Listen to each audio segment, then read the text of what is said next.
Abra sua Bíblia comigo, Lucas capítulo 24. Lucas 24, no verso de número 13. Naquele mesmo dia, dois discípulos, estavam de caminho para uma aldeia chamada Emaús, distante de Jerusalém, 60 estádios. Versículo 16. Os seus olhos, porém, estavam como que impedidos de o reconhecer. Versículo de número 25. Então lhes disse Jesus: honestos e tardos de coração para crer tudo o que os profetas disseram. Versículo 32. E disseram um ao outro: porventura não nos ardia o coração quando ele pelo caminho nos falava, quando nos expunha as Escrituras?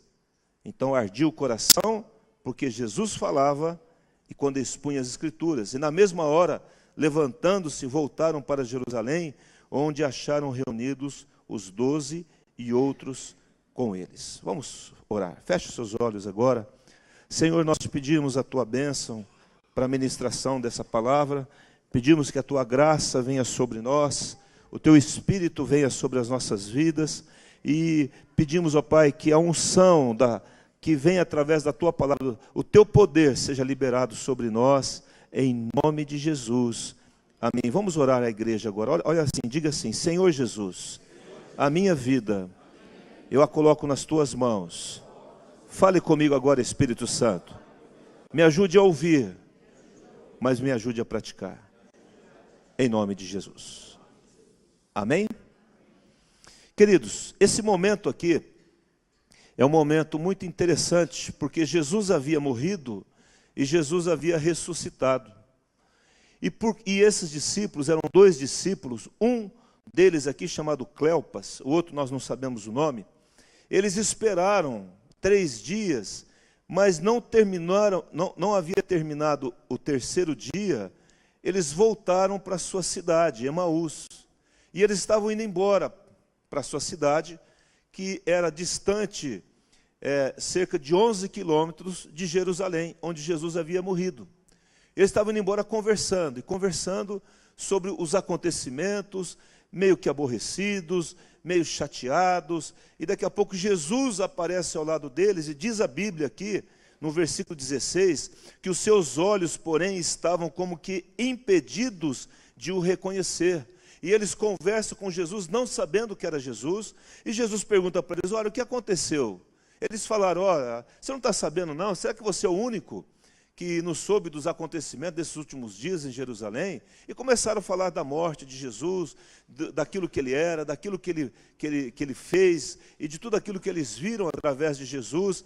E Jesus olha para eles e tem essa exclamação: olha, vocês são muito difíceis em crer naquilo que foi dito para os profetas. E Jesus começa a discorrer sobre o que os profetas haviam falado sobre ele, o que Moisés havia falado sobre ele, quais eram as profecias que haviam sido liberadas para Jesus, de que ele viria, de que ele morreria e de que ele ressuscitaria. Amém, queridos? E eles ali olham aquilo. Quando chegam em Emaús, Jesus faz assim uma indicação de que ia continuar a sua jornada. Eles falam: não, fica aqui. Constrange Jesus. Jesus entra na casa deles e eles começam a comer. Jesus toma o pão, parte o pão, e quando Jesus parte o pão, eles olham e falam assim: nossa, é Jesus. Os olhos são abertos e Jesus desaparece dali. E imediatamente eles voltam para Jerusalém para encontrar com os 11 discípulos, mais algumas pessoas, e começam a relatar a sua experiência com Cristo. O que eu tenho percebido nesses dias é que algumas coisas que têm impedido de nós reconhecermos que Jesus está conosco. Há pessoas que estão reclamando, há pessoas que estão sofrendo, e Jesus está andando com elas, está ao lado delas, mas elas estão com os olhos como que impedidos de perceber. Agora, o que fecha os olhos? O que faz com que os nossos olhos não percebam que Jesus está ao nosso lado? De que Ele está oferecendo a sua mão, a sua proteção, as soluções que Ele tem para os nossos problemas. O que impede isso? Em primeiro lugar, eles falam aqui, olha aí no versículo 17, por gentileza. Então, lhes perguntaram Jesus: que é isso que vos preocupa? A preocupação é um sinal claro de incredulidade. A preocupação é um sinal claro de que tudo aquilo que eles haviam ouvido nesse tempo todo que eles andaram com Jesus estava apenas na mente, mas não estava no coração. O que está preocupando vocês? E ele continua, e de que ides tratando à medida que caminhais, e eles pararam entristecidos. Jesus pergunta, por que vocês estão preocupados? Eles param entristecidos, e eles começam a falar com Jesus. Por que a tristeza? Por que pessoas estão tristes? Porque pessoas que conhecem as promessas bíblicas, conhecem as profecias bíblicas, tiveram uma experiência com Jesus, entregaram o seu coração a Ele, foram batizados. Por que elas estão entristecidas? E diz aqui no versículo 21, eles falando para Jesus, ora, nós esperávamos que fosse Ele quem havia de redimir a Israel. Mas depois de tudo isto, e já este o terceiro dia, desde que tais coisas sucederam. Ou seja, esse é o terceiro dia, e nós perdemos a esperança. Quantas pessoas sem esperança nós temos visto? Pessoas que perderam a esperança de uma solução de um problema, da solução de uma situação familiar, de um problema financeiro, de uma enfermidade, de um problema de relacionamento, questão de casamento, questão com os filhos, pessoas que perderam a esperança e andaram com Jesus, conhecem Jesus, já ouviram falar muito sobre Ele.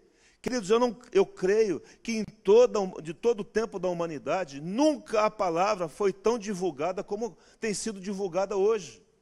Se você ligar o rádio do seu carro, você perde a conta da quantidade de emissoras que estão falando a palavra. Eu não estou falando da qualidade da palavra, mas da palavra em si. Quantas experiências, quantos canais de televisão, quantos vídeos a gente tem no YouTube, quantas coisas nós temos ouvido falar, queridos. Quantas pessoas têm divulgado o Evangelho nesse mundo, quantos filmes têm sido feitos, né? A gente ouve, desde que aquele filme do Mel Gibson lá sobre a morte de Jesus, né? E depois vieram tantos filmes sobre Jesus, sobre o Evangelho, sobre a Bíblia. Depois veio um filme após a morte de Jesus. Nunca havia havido um filme como esse. A palavra nunca foi divulgada. Nunca nós ouvimos tanto sobre a palavra. Mas onde está essa palavra nas nossas vidas? Por que parece que cada dia essa palavra ela não é traduzida em atitudes? Por que disso? O que está acontecendo conosco muitas vezes?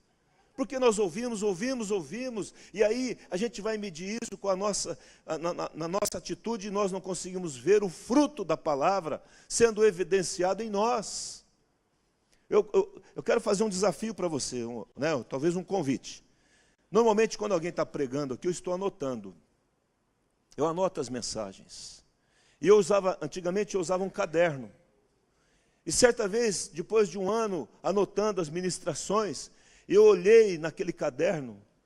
E se você fizer isso, você vai chegar no final do ano com muitas mensagens escritas no seu caderninho. E você vai dar uma olhada e vai ver quanta riqueza tem ali. Quantas palavras abençoadas.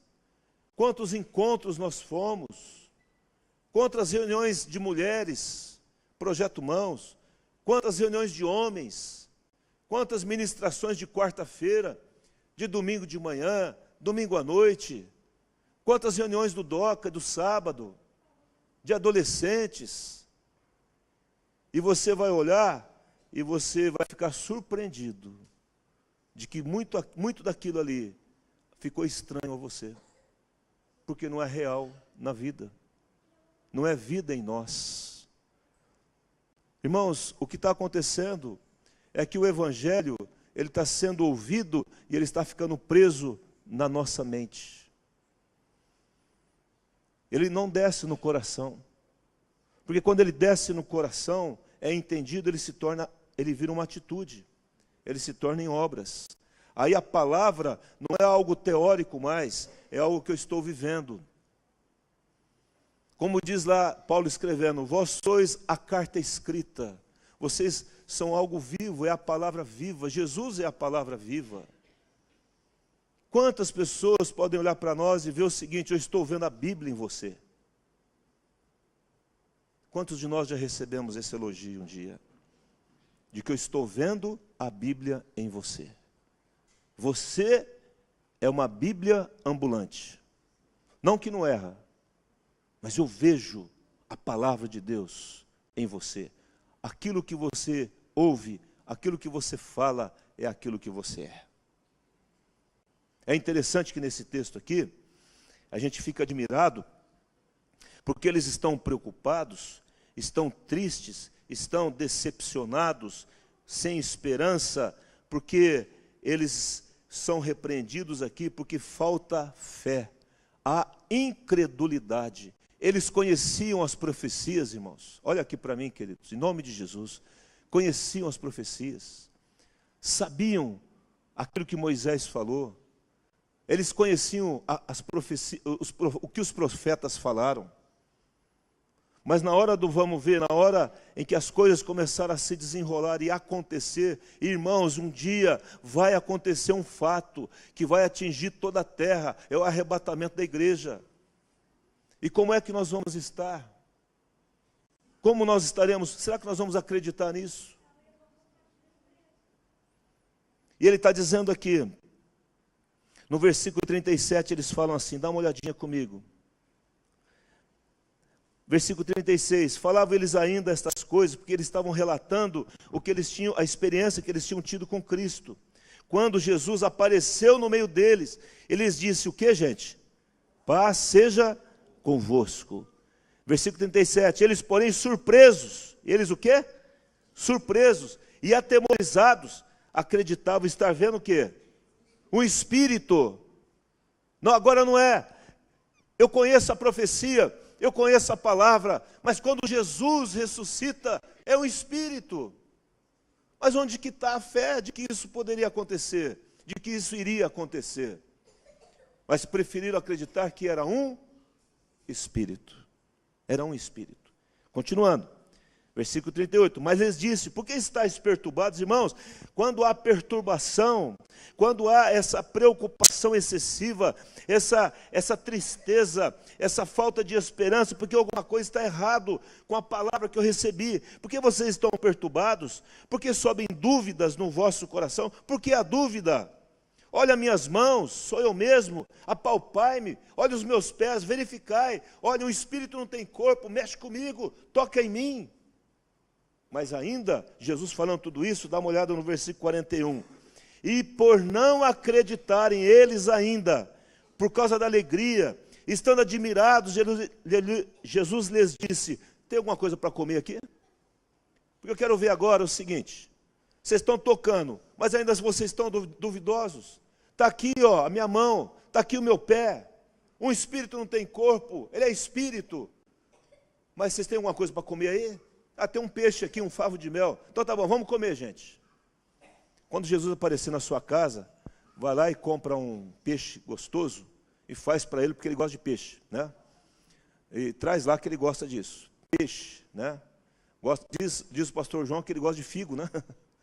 Mas Jesus come com eles, e quando Jesus come, eles falam, é verdade. Agora eu pergunto, irmãos, por que não creram antes? Por que precisou de tudo isso? Por que precisou de todas as evidências? Sabe por quê? Olha aqui para mim. Porque a palavra estava aqui, ó, na mente, mas não tinha descido no coração. Eles estavam indo embora para Emaús, porque a palavra que eles ouviram não lhes serviu, porque não foi acompanhada de fé, diz Hebreus. Hebreus fala isso. A palavra que não lhes serviu, a palavra não vai servir quando não é acompanhada de fé. Quando não há fé, não há obras, porque as minhas obras testificam a minha fé. E a fé sem obras é o que, igreja? Morta. E uma coisa morta não pode te salvar. Se a fé que te salva, então, cadê as obras? Cadê a mudança de vida? Cadê a mudança dentro de casa? Cadê a mudança com os filhos? Cadê, filho, mudança com os pais? Cadê? Amém, não? Agora, se ficar frio, você fala que ele vai lá e desliga, né? Tá bom? Porque ligaram lá, eu senti um bom frio aqui. Você está sentindo? Não. A Marlene já colocou um cobertor aqui em cima. Então vocês falam, sinaliza aí que o Jorge vai lá e o Jorge vai lá e desliga. Tá bom, queridos? Amém? Quem está entendendo aqui, diga amém. O Espírito de Deus está falando conosco. De que hoje nós estamos cultivando muito, falando muito a mente, falando muito a cabeça. Revelação muito para a cabeça e pouco para o coração. E é interessante que quando Jesus fala com eles, dá uma olhadinha comigo no verso de número 31. Então se lhes abriram os olhos e reconheceram, mas ele desapareceu da presença deles. E disseram um ao outro, porventura, não nos o quê? O que diz aí? Ardia, diga assim, arder o coração. Fala de um coração em chamas, de uma palavra que foi ministrada e que incendiou aqueles corações. Incendiou tanto que eles falaram assim, vamos voltar já. Não falaram assim, vamos amanhã, como alguns falam. Ah, vamos na igreja amanhã. Não, vamos já. Agora, vamos voltar para Jerusalém. Tinha acabado de chegar, irmãos. Chegaram de Jerusalém, andaram 11 quilômetros. Vou voltar agora mais 11 quilômetros. Vamos lá reunir com o pessoal. Porque a palavra removeu a incredulidade do coração deles. Parece-me que é a visão que eu tenho, que é uma membrana que está envolvendo os corações. Onde a palavra não penetra, onde a palavra não entra. E quando a palavra não entra, não há mudança de atitude. Não há mudança de comportamento. Não há mudança de vida. Amém, queridos? Senhor Jesus está nos chamando a uma vida de prática, a um evangelho prático e não um evangelho teórico. Não alguma coisa que passa, porque Ele quer olhar em nós, e nós não vamos ser salvos, irmãos. Olha, presta atenção no que eu vou te falar. Você e eu não vai ser salvo por uma fé morta. Nós vamos ser salvos por uma fé viva. E a fé viva é a fé que quando eu conheço uma verdade, o meu coração é incendiado, eu faço como eles, na mesma hora, levantando-se, voltar a Jerusalém. É uma atitude, eu volto. Diz a Bíblia, Jesus contando a parábola do semeador, ele fala que 25% da semente caiu aonde? À beira do caminho. Vieram as aves do céu, simbolizando o inimigo, e rouba. Satanás tem roubado a palavra das pessoas, por causa da incredulidade. Eu ouço a palavra, eu estou ouvindo uma palavra como essa, aí vem a dúvida te roubou do poder da palavra. Porque Satanás colocou uma dúvida, você aceitou uma seta do inimigo nos seus ouvidos. 25% das sementes caíram em solo pedregoso, ou seja, em solo raso. Aí as sementes nasceram, elas germinaram, começaram a crescer, mas não tinha lugar onde a raiz crescer. Endureceu, o chão está duro, não consegue enraizar. Aí vem o sol, queima aquela raiz, porque ela não conseguiu enraizar. O sol fala das provações, das situações difíceis. Deus está levantando guerreiros, homens e mulheres, que passam pelas dificuldades, passam pelos momentos difíceis, mas fala daqui eu não arredo o pé. Eu não levanto daqui não, eu não largo.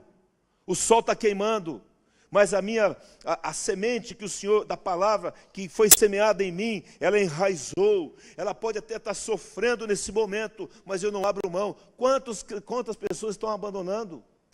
Deixando de vir à igreja, relativizando aquilo que a palavra de Deus diz, questionando a própria palavra de Deus, questionando aquilo que o Espírito Santo gerou em coração e mente de homens para escrever e deixar para nós. E 25% das sementes caíram no meio, entre espinhos. E espinhos fala da sedução do mundo, das preocupações do mundo, das coisas do mundo, daquilo que eu tenho que fazer, das minhas responsabilidades, onde eu não divido essas responsabilidades com o Senhor, onde eu não incluo o Senhor na minha vida, queridos. O Senhor nos chama para ter esse coração, e 25% caiu em solo fértil, que eu creio que é o teu coração. Diga assim, o meu coração é o solo fértil. Em nome de Jesus, eu declaro o teu coração um solo fértil, onde a semente da palavra vai cair, ela vai germinar, ela vai crescer e ela vai, diga comigo, frutificar. Amém? Porque o Senhor, Ele está procurando frutos em nós. Certa vez Jesus chegou numa figueira, e olhou, só tinha folhas, só tinha beleza, mas não tinha fruto. Ele falou, então você vai secar. E secou a figueira. E há pessoas que não estão vivendo a vida abundante do Senhor na vida delas, porque não estão frutificando. Saber, eu escrevi aqui, saber e conhecer a palavra não tem nenhum valor se não houver vida abundante. Vocês estão entendendo? Saber, conhecer a palavra não tem nenhum valor se aquilo não der vida abundante a você. Sabe o que dá vida abundante a você? Fé. Eu creio. A situação está difícil? O Brasil está passando por uma crise, mas a minha alegria não depende disso. A minha alegria não depende do tamanho da minha conta bancária. Pastor, você não sabe o tamanho da minha. Nem tem tamanho. Não tem nem tamanho, porque minha conta já foi bloqueada, mas a tua alegria não depende disso, meu querido. O dia que a tua alegria depender do sucesso, você pode até ficar feliz com o seu sucesso, mas a tua alegria é independentemente do seu sucesso financeiro. Você é feliz porque o Senhor plantou em você a semente da sua palavra. Ele plantou o Espírito Santo aí dentro. E só por isso eu sou feliz. E vida abundante fala de viver contente em toda e qualquer situação. Em momentos de crise, eu estou bem. Eu estou bem. Graças a Deus hoje pelas pessoas que foram batizadas. Quem foi batizado aqui hoje? Levanta a mão. Deus abençoe vocês. E eu creio que você que não foi batizado, você vai ter uma nova oportunidade, logo, logo. Saber e conhecer não tem nenhum valor. Amém? Queridos, a Bíblia fala aqui no versículo 45 de Lucas 24, aí onde você está com a tua Bíblia aberta. Então, lhes abriu o entendimento para compreenderem as Escrituras. As Escrituras. Há um entendimento que está fechado, bloqueado. E a palavra de Deus, ela está com dificuldade de entrar nas entranhas da nossa vida e mudar a nossa vida. Olha aqui, olha para mim aqui. Eu vou te dizer algo. Você sabe por que às vezes nós passamos por algumas situações difíceis? Porque elas são necessárias para quebrar a crosta que está envolvendo os nossos corações. Para que a gente se torne um pouco mais maleáveis à palavra de Deus. Irmãos, não há prazer nenhum em Deus nos provar. Não há prazer nenhum em Deus ver os seus filhos e filhas sofrerem. Mas infelizmente, porque nós endurecemos o nosso coração, porque nós ouvimos como esses discípulos ouviram Jesus fazendo milagres, Jesus falando que ia morrer, que ia ressuscitar, os profetas falando, a Bíblia falando, o Velho Testamento falando, tudo falando, e daqui a pouco Jesus aparece, eles acham que é Espírito. E Jesus se mostra, ainda acham, não creem. Precisa Jesus comer com eles, porque eles sabiam que um Espírito não come. É eu, gente. Que o Senhor não precisa de todas essas evidências, para que a gente possa crer que Ele está conosco, de que Ele te ama, de que Ele conhece a sua situação, Ele conhece a sua vida. Irmãos, eu tenho visto milagres em vidas. A gente aqui há uma responsabilidade sobre nós que vivemos aqui, o Eugênio, o Marcos e eu, aqui plantados dentro da igreja, a nossa vida, muito da nossa vida é aqui, mas da mesma forma que nós temos muitas lutas e dificuldades, nós temos muitas vitórias. As pessoas estão vencendo, o Senhor está respondendo.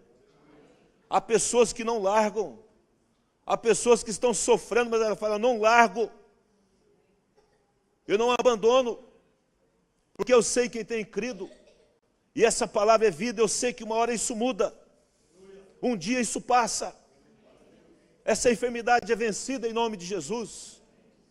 Todo mundo sabe a situação que a minha irmã tem passado, e cada vez que faz um exame a coisa parece que está pior, mas ao mesmo tempo, você vê a situação, os médicos ficam mais confusos ainda com a situação dela, mas ela tomou uma decisão de viver. Tomou uma decisão de o quê, irmãos? Viver. Estava com os dias contados. O Pianov sabe muito bem a situação dela. Mas ela decidiu viver. O que ela fez? Vou escrever um livro. Está escrevendo um livro, está terminando um livro. Agora eu vou começar a dar palestra. Às vezes não consegue segurar o microfone muito tempo na mão. começa a doer o braço, né? Por causa de tanto tratamento que tem. Mas está dando um curso de conselheiro cristão. Elaborou um curso, onde quando ela lançou o curso, encheu a igreja onde ela estava de pessoas, querendo ouvir quem é essa pessoa, que tem um atestado de óbito quase que assinado, mas está dando palestra ainda. E para arrematar o negócio, começou a construir uma casa.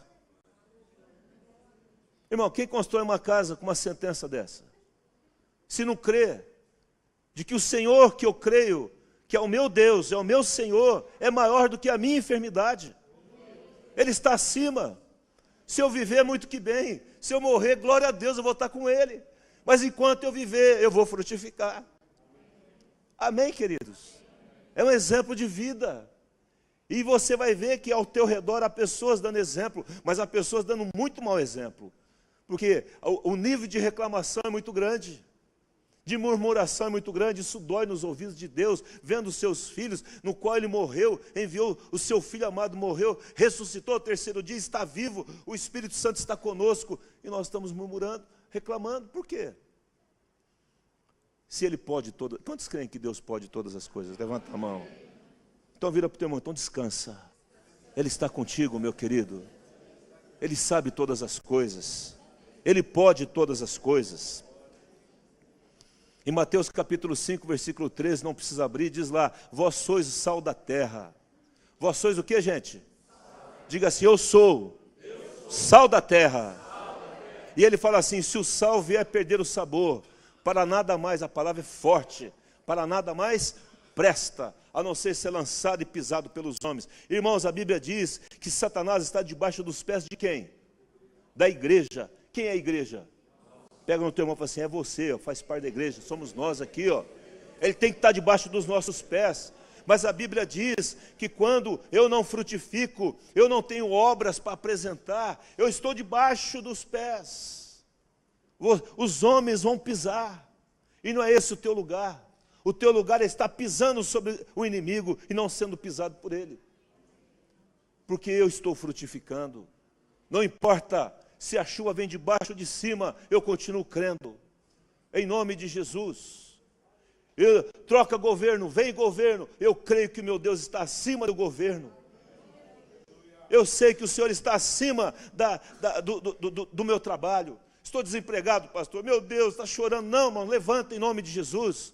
Creia que o Senhor é contigo. Continue indo atrás. Faz o que te colocar nas mãos. Amém, não? Quando eu casei, irmãos, eu não tinha nada, eu estava no zerado. Se meu pai não coloca uns móveis dentro de casa, eu ia morar debaixo da ponte. Ele falou, cara, do jeito que está a situação aqui, ó, 70%, 50% de inflação ao mês. Você não vai casar nunca, meu filho, o negócio está feio. Aí ele me deu lá uns móveis bonitos, inclusive, muito bom. Casei e eu com diploma na mão, fui o que? Colher laranja, porque eu precisava sustentar minha família. Senti humilhado de jeito nenhum, eu tinha um trabalho. Eu fui colher limão, alguém já colheu limão aqui? Não. Dói, não dói, não? É terrível. Parece que tem veneno na ponta do espinho do limão. Eu fui cortar cana, cortar capim para tratar de vaca. Fui cuidar de bicheiro de pata de vaca. De umbigo de bezerro, não sabia fazer nada disso, irmão, mas eu tinha que fazer. Porque eu tinha alguém para sustentar. E não importa, e não existe trabalho pequeno. O que importa é que aquilo que eu estou ganhando, o Senhor vai me sustentar. A força do meu trabalho. Amém, não? Alguém já foi boia fria aqui algum dia? Já foi boia fria, Paulinho? Quem mais foi boia fria aqui? Eu também já fui boia fria. É uma delícia comer macarrão frio. E para melhorar as coisas, minha mãe me arrumou uma marmita térmica. Aí eu estava mais quentinho na hora do almoço, né? Mas, irmãos, não importa isso. Importa que eu tenho crido, nós nunca reclamamos. A Jardim nunca reclamou. Aí mudamos para uma cidade quente. E diga assim, é quente. A coisa é feia. Irmãos, ao ponto de eu comer na hora do almoço com uma toalha aqui na perna, enxugando suor dentro de casa. Era 40, 42 graus. A coisa era terrível. E eu, como agrônomo, trabalhava no campo. Maravilha. Se dentro de casa estava 40, fora de casa estava quanto? A impressão que tinha é que se jogasse um ovo no asfalto da cidade lá, fritava. Era a impressão que tinha. Mas é o trabalho que Deus me deu. Nunca reclamamos disso.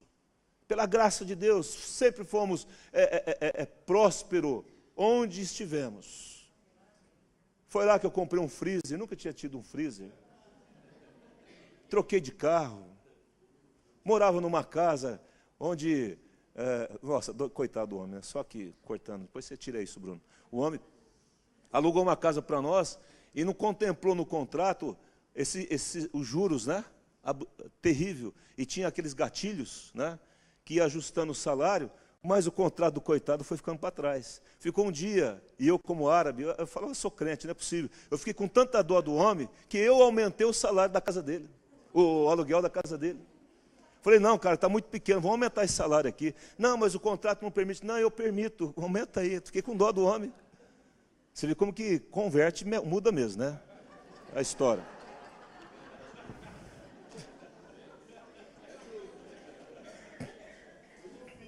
É difícil. Lucas capítulo 3, vão lá comigo. Depois você tira isso aí, Bruno, não precisa estar na filmagem. Lucas 3.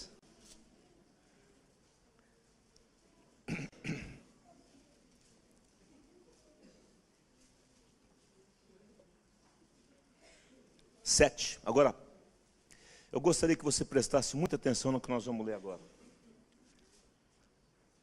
Diz assim, dizia ele, quem está falando aqui é João Batista. Dizia João Batista, pois as multidões, a quem que ele estava falando? As multidões que saíam para serem batizadas, multidões saindo para serem batizadas por João Batista. João Batista, primo de Jesus, filho de Isabel, nasceu um pouco antes de Cristo, estava pregando a palavra como o precursor de Jesus, preparando o caminho para Jesus. E ele dizia assim, raça de víboras, olha só que palavra forte. Quem vos induziu de fugir da ira vindoura? Produzi, pois, o que, gente? Frutos, diga comigo, frutos, dignos de arrependimento. E não comeceis a dizer entre vós mesmos, temos por pai Abraão, porque eu vos afirmo que dessas pedras Deus pode suscitar filhos a Abraão. Olha para mim aqui agora. João Batista saiu para batizar e muita gente foi. Ele falou assim, vocês estão achando que é Abraão que está salvando vocês? Abraão pode salvar alguém? Por vocês serem descendentes de Abraão, vocês já estão garantidos? De jeito nenhum. Se vocês não produzirem o que, gente? Frutos dignos de arrependimento, vocês não vão entrar nos céus. Irmãos, não é porque minha mãe é uma cristã fiel, é que eu vou ser salvo. E um dia eu entendi isso. Eu falei, então eu tenho que tomar jeito na vida. Porque Deus não tem netos. Alô? Quem entendeu? Deus tem o quê? Não é porque minha mãe é filha, então eu sou neto de Deus. Aí daqui a pouco tem bisneto, tataraneto, né? E não preciso fazer nada, não. Eu tenho que me arrepender. E o arrependimento produz o quê? Frutos. E esses frutos testificam o meu arrependimento, a mudança de vida, a mudança da tonalidade de voz, a mudança da maneira como eu sou, é que testifica a minha experiência com o Senhor.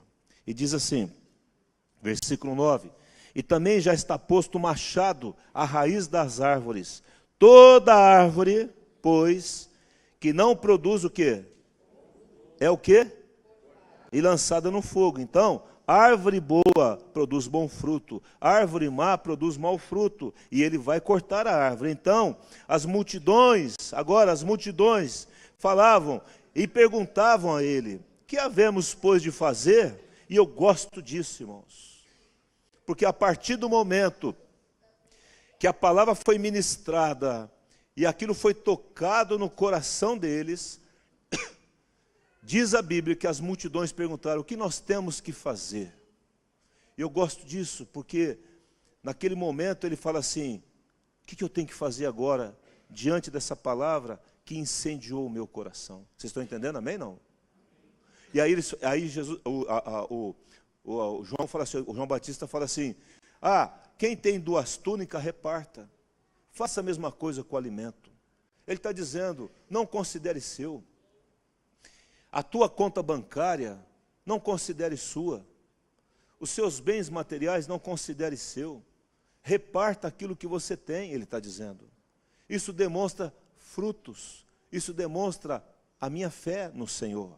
Aí, além de estarem as multidões, diz aqui que os publicanos, os cobradores de impostos, aquelas pessoas que tiravam o imposto do povo judeu e davam para o povo romano, os publicanos perguntaram-lhe: mestre, e nós? O que nós havemos de fazer?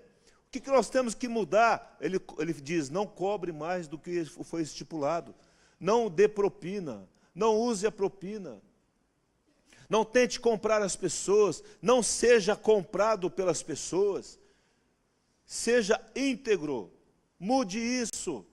Ele está falando, isso é fruto. Aí tinha mais lá os soldados, né? Versículo 14. Também os soldados perguntaram: e nós, o que nós vamos fazer? E eu gosto disso, porque os soldados foram tocados pelo poder da palavra de Deus, entrou nos ouvidos, entrou na mente, desceu no coração. O que nós temos que fazer para mudar? O que nós temos que mudar? Eu me lembro, irmãos, quando eu me converti nos meus 16 anos de idade, eu tive uma experiência com o Senhor, eu falei: Deus, o que eu tenho que fazer? Ele falou: você tem que acertar algumas coisas, cara, você pisou na bola. Eu falei: é mesmo? O que eu tenho? Eu fiquei até com medo, irmãos. Eu falei: mas o que eu tenho que fazer? Você tem que acertar com isso, com isso, com isso, com isso. E eu fui acertando. E algumas pessoas não me entenderam muito do que eu estava acertando com elas. Por que eu estava pedindo perdão a elas? Por que eu estava restituindo financeiramente elas? Não entenderam. Mas eu me lembro de ter perguntado: o que eu tenho que fazer, Senhor? Um dia entre eu e Deus. E isso é fruto de arrependimento. Agora não adianta eu dizer que eu creio e eu não tenho mudança. Eu não digo para o Senhor: Senhor, eu creio. E Ele fala: e aí? E aí? Ah, o que eu tenho que fazer, Senhor? Vai lá pedir perdão para a tua esposa. Ah, não, minha esposa não vai dar, não. Não vai dar, não. Minha esposa é muito difícil, complicada, ela já me maltratou. E começa a arrumar um monte de argumento com Deus. E aí daqui a pouco alguém encontra com Jesus e fala assim: o que eu tenho que fazer, Senhor? Ele fala assim: aborta o teu pensamento de separação. Mas não dá mais. Não tem incompatibilidade de gênio. Olha só, não dá mais, eu não amo mais ela ou ele. Aí Jesus fala assim: você vai fazer o que você quer ou você vai fazer o que eu quero? Quem manda aí? É você? São as circunstâncias? Ou é eu quem mando? A decisão é essa. E o fruto é esse. Amém, não?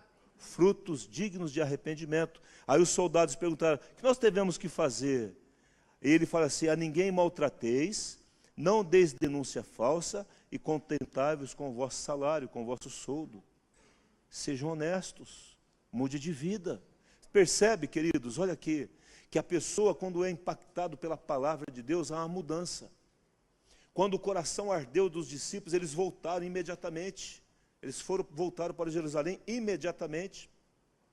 Quando as multidões, quando os publicanos, os soldados foram impactados pela mensagem do Evangelho, eles falaram: o que nós temos que fazer, ô João Batista? Então pare de fazer isso, senão tudo que vocês estão fazendo é obra morta, não vai resolver para ninguém. Amém, queridos? Atos capítulo 2, abra comigo por gentileza, um pouquinho para frente aí. Atos 2, no verso de número... Quem está comigo aí, diga amém. Versículo de número 37. Diz assim aqui a palavra, olha só, o que está acontecendo aqui. Jesus falou assim: fique na cidade, vocês vão ser revestidos de poder, e o poder de Deus veio. O Espírito Santo veio sobre eles, ficaram cheios do Espírito Santo. Pedro agora prega uma maravilhosa mensagem. Um pescador, irmãos, um pescador, um homem simples, pregando uma mensagem contundente. E quando ele termina a mensagem, no versículo 37, diz assim: ouvindo ele essas coisas, compungiu-se-lhe o coração. O que é um coração compungido? É um coração entristecido profundamente da sua situação, da vida que está levando. Compungiu-se-lhe, apertou o coração, e perguntaram a Pedro, e eu gosto disso de novo, né? Vou falar isso algumas vezes, e perguntaram a Pedro e aos demais apóstolos: que faremos? Que faremos? Eu estou entendendo a mensagem, eu estou vendo a minha vida, o que eu tenho que fazer agora? Aí Pedro respondeu-lhe Pedro: arrependei-vos, e cada um de vós seja o quê? batizado em nome de Jesus Cristo para a remissão dos vossos pecados, e recebereis o dom do Espírito Santo. Amém, não? Quer receber o dom do Espírito Santo, tem que haver arrependimento. E o arrependimento, ele dá fruto, ele há mudança, ele opera mudanças. Vou repetir, nunca nós tivemos tanta informação do Evangelho. Mas o que nós temos visto, parece que as coisas estão piorando. Eu acredito que não. Eu acredito que só o fato das coisas estarem como está no nosso país é porque Deus está respondendo à nossa nação e algumas pessoas íntegras estão se levantando. Em nome de Jesus. E que isso continue, quem crê nisso, em nome de Jesus. E que isso continue, que o Senhor continue trazendo justiça, mas nós temos que viver essa vida aqui.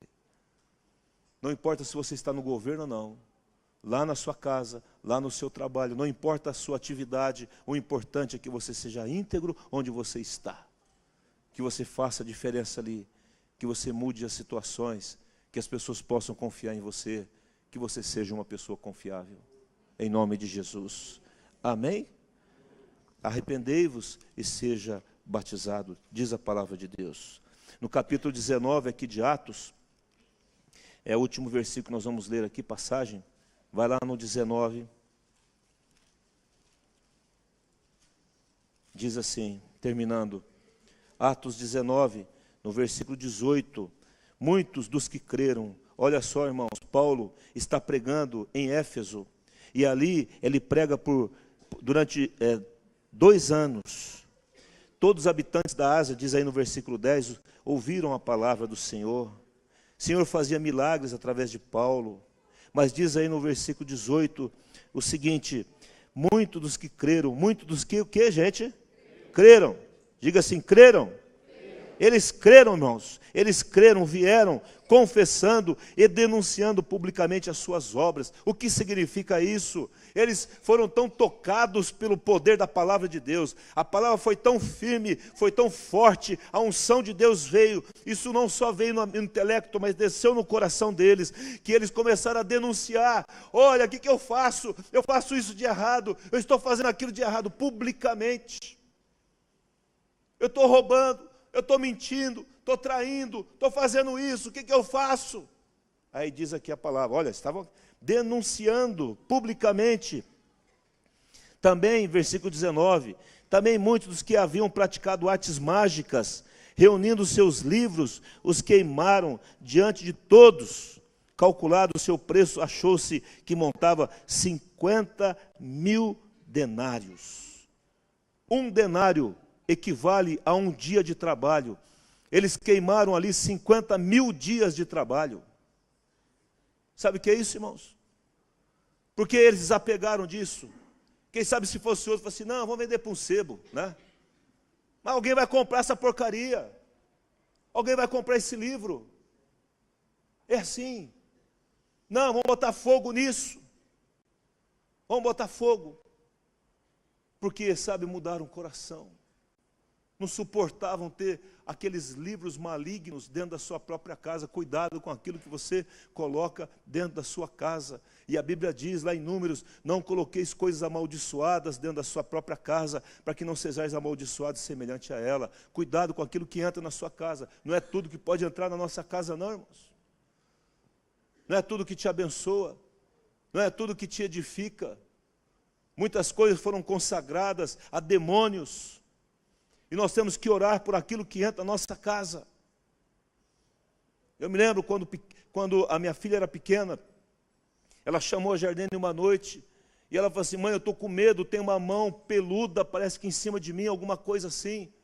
E nós começamos a orar, porque tinha ali naquele quarto, porque olhamos para a nossa vida, não encontramos nada, no nosso relacionamento não encontramos nada. Onde está a brecha aqui?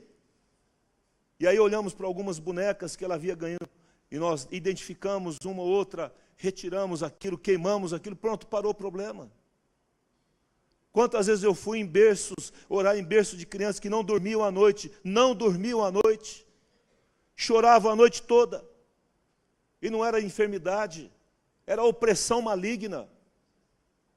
Olha, irmãos, no português claro, demônios. E nós oramos, daqui a pouco, como é que está lá a criança? Não parou de dormir mais, pastor. dormiu até tarde. Eu me lembro perfeitamente de uma vez que eu fui orar numa casa, num bairro lá, quando eu era pastor em Bebedouro, coloquei a mão no berço da criança, ungi aquele berço, eu falei, a partir de hoje, Satanás, você está longe daqui. Não sei de onde veio aquilo, mas aquilo foi abençoado, porque aquilo que é consagrado ao Senhor, consagrado fica. E não há quem possa contra o nosso amado Jesus. Amém, queridos? A palavra de Deus transformando as vidas. Finalizando, em 2 Timóteo 4:3, não precisa abrir, ele fala de que nos últimos tempos as pessoas sentiriam coceira nos ouvidos. Coceira nos ouvidos. Você sabe o que significa isso no original? Pessoas querendo ouvir aquilo que elas querem ouvir. Ouvindo aquilo que elas querem ouvir. Quem sabe aqui você está ouvindo alguma coisa que você não gostou. Aí, eu vou para outro lugar porque eu quero ouvir um negócio diferente. Quem sabe essa igreja, ela muito pega demais. Fala muito sobre pecado. E tem igreja que fala menos, então eu vou para lá, é mais moderado, tal. Tá bom, é uma opção de cada um. Cada um é responsável pela sua própria vida. Mas a Bíblia diz que no final dos tempos, alguns entregar-se-iam às fábulas. As fábulas. Fábula é aquilo que não é verdade. É aquilo que foi inventado. Não é verdade. Aquilo é do homem, não é da palavra de Deus. Por isso que nós precisamos resgatar a cada dia a sã doutrina. A doutrina que não está enferma. A doutrina que não está doente. A doutrina que não foi contaminada.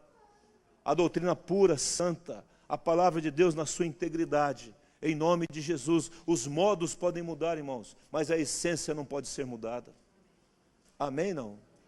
A santidade, a obediência, a palavra de Deus, a vida com Deus, a integridade, a verdade, os dons do Espírito Santo, os ministérios de Cristo, é nisso que nós cremos. E não abrimos mão disso em nome de Jesus.